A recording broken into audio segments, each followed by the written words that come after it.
Hello students, welcome back to e-learning edu. In today's class, we'll be learning about the most important topic, that is electronegativity as well as electron gate enthalpy. So before moving on to the topic, we need to know the definition, right, of these terms. So first is electronegativity. So electronegativity means it is a tendency to attract the shared pair of electron towards itself. So we'll be learning it by taking examples. For example, oxygen. Okay, so oxygen, the atomic number of oxygen is 8, right? So oxygen 8. So when we write the electronic configuration of oxygen, it will be 1s2, 2s2. So in order to become 8, it will be 2p4, right? So 4, 5, 6, 7, 8. Total 8 electrons is there.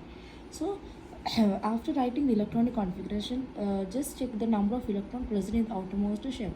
So here 2 plus 4, totally 6 electron is there, right, in the outermost shell. So in order to complete this octet rule, it requires 2 more electron, so that when it gains the 2 more electron, it becomes 8 electron in the outermost shell. So in order to follow the octet rule, or in order to attain this stability, all these atoms tend to have 8 electron in the outermost shell, either by gaining the electron or losing the electron, or by sharing the electron, that is by forming the covalent bond. And here in this case of oxygen, it requires 2 more electron in order to acquire this octet rule.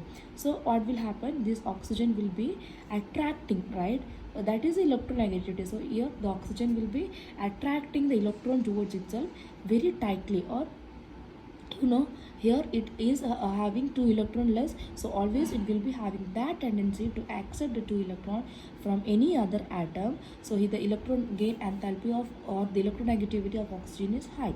And next when we move to the next other, see the periodic table. So I'm moving across the periodic table, right, across this periodic table. So oxygen, and then oxygen, after oxygen we have fluorine.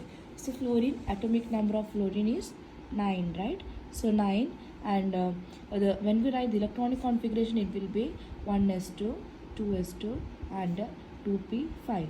So total how many electrons are there in the outermost shell? Second shell is the outermost shell. So totally 5, 6, 7 electron is there in the outermost shell. And in order to get 8, that is 8 electron in the outermost shell, it has to gain 1 more electron, right? So again it requires 1 more electron so that it can attain the 8 electron in the outermost shell, or complete the octet rule. So here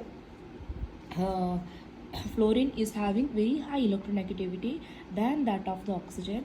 And now I will consider one more atom, that is the nitrogen, right? So nitrogen, atomic number 7, 1s2, 2s2,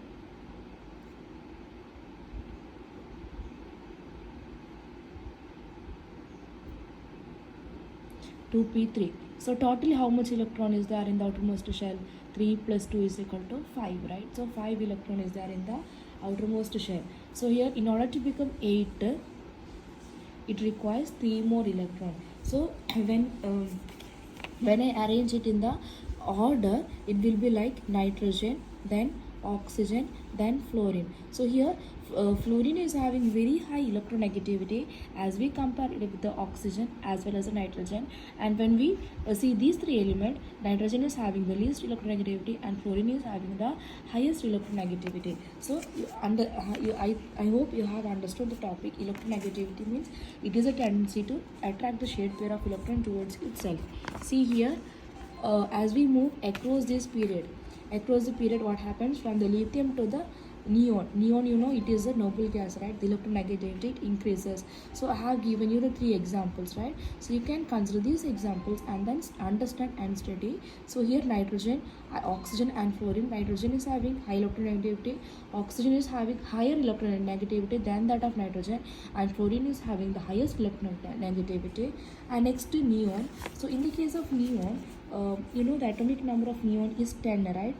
Neon 10. So here 1s2, 2s2, 2p6. So here in total it is having 8 electron in the outermost shell. So here octet rule is already obeyed, and it does not need any electron to get, or that is gaining or losing of electron is not required. Yeah, in the case of neon, it has 10 electron in the 8 electron in the outermost shell. So already it has followed the octet rule. So gaining or losing the electron is not required in the case of neon. So they are known as a noble gas and they are highly stable. So electronegativity increases as we move across the period, and when we move down the group in the sense what? See here, when we move down the group, for example, let us consider first group: hydrogen, lithium, sodium, potassium, rubidium, cesium, francium. So what happens here? The atomic number increases, right? Atomic number increases means what? As the number of atom increases, the atomic size also increases. So atomic size increases means the more and more shell gets added. So here the electronegativity decreases as we move down the group, and the electronegativity increases as we move across the period.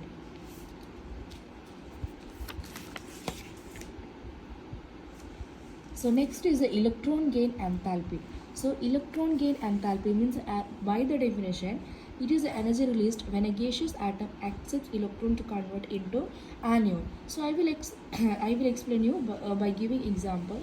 See here, electron gain enthalpy. Let us study the electron gain enthalpy for chlorine or fluorine. Simple example, fluorine. Okay, so fluorine, you know the atomic number is 9, right? So 1s2, 2s2, 2p, how much?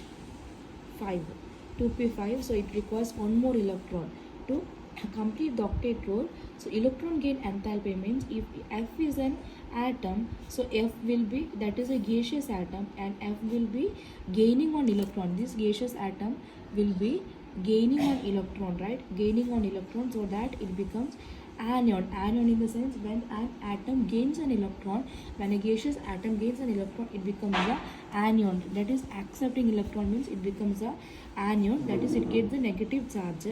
So that energy or the energy released during this process, it is known as the electron gain enthalpy, and they are always negative in nature. So here this electron gain enthalpy, as we have discussed for the electronegativity, it increases across the period. So when we move across the period, electron gain enthalpy it increases, and the electron gain enthalpy down the group it decreases. So you can study by taking more examples. I hope it is clear for you. So that's all for today's class. Thank you.